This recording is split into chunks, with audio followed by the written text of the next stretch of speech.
A real review of a secret nuclear bunker.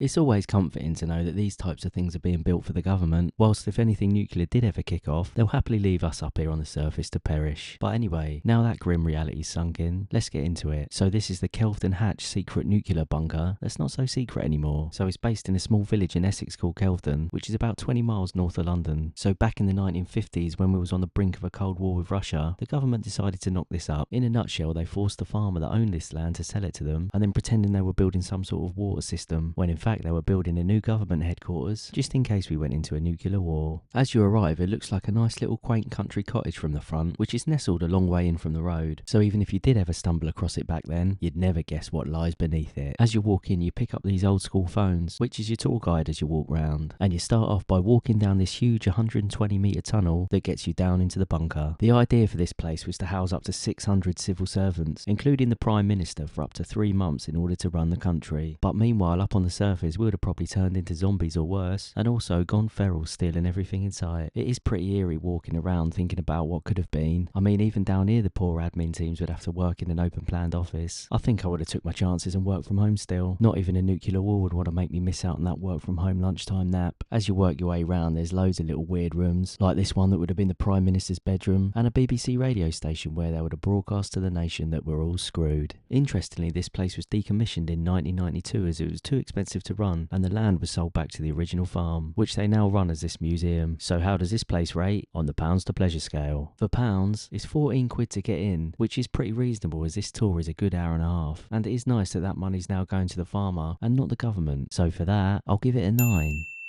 And for pleasure, understandably, it's not really for kids. But if you are into this stuff, it's actually brilliant. And the tour handset thing is really interesting, listening to what would have actually happened and all the history about this place. So for that, I'll give it an 8.5.